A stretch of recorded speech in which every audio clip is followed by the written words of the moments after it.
Ayana, me. Okay, so as I told you in my previous video, I'll be teaching you about apostrophe of possession. Okay, so yes, apostrophe is a possession. Okay, so this is the other part. This is the second part of my apostrophes. Yes. Okay, apostrophe is a possession. I just need to try a good marker.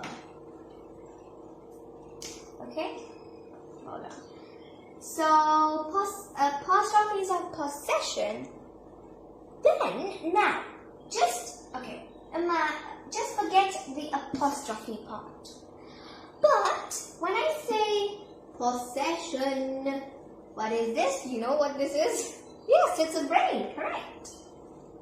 Your brain should always get possession means ownership.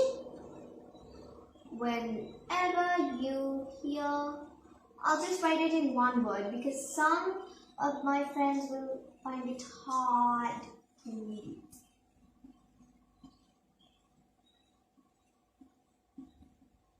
Okay? So possession, when you anytime hear the word possession, all the time your brain should get ownership to your mind. Okay? So possession means ownership. So basically this means you're using apostrophes to show yes, you're correct. Ownership. Okay. Here I'll be only teaching you about singular.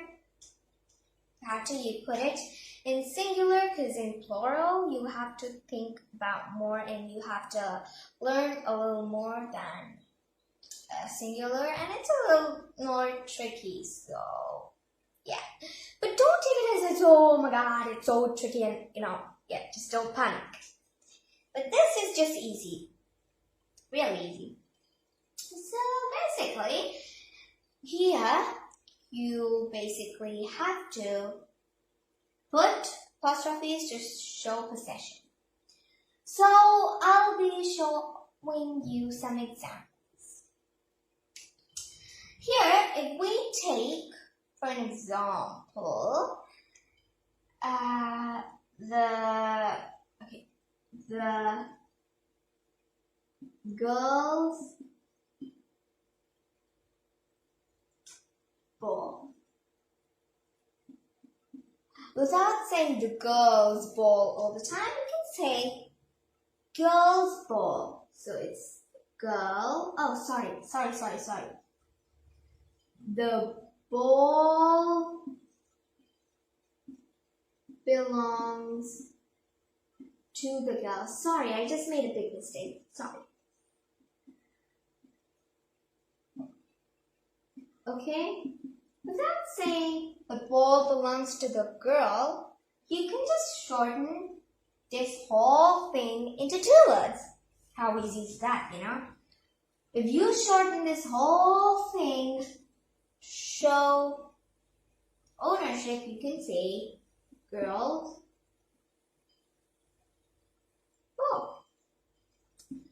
Now, when you're using apostrophes in singular form, you always have to put the apostrophe before the S. Okay? So never put the apostrophe like this in singular form. Only in singular form, okay? In singular form, always the apostrophe needs to be before the S. Okay? So now I want you to, I'll give you some examples like this. The ball belongs to the girl. And I want you to shorten it up and make me that.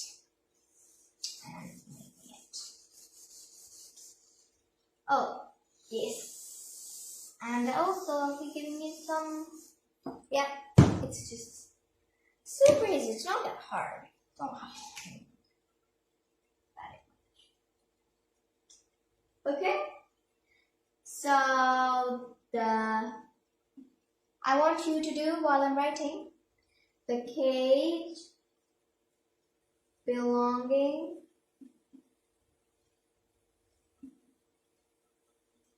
to the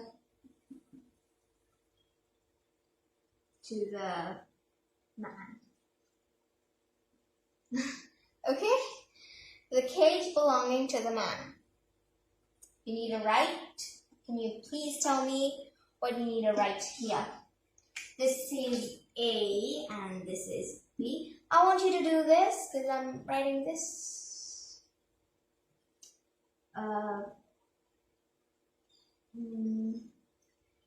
The batch belonging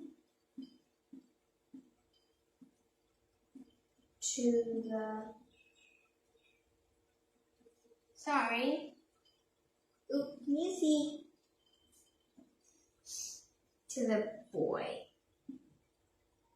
It's really easy. I just gave you 2 examples and I want you to quickly, like this in a click, to show the ownership and make it short and just do it. Yes, you're correct. Won't be able to give you some time. Okay. So basically, I'm gonna erase this because I think you've done it now. If you want a sec. Sorry, it's gone now. I can't waste time. Okay. Okay, so first cage going into the man. You can write it as man's, or you can write it as the man's.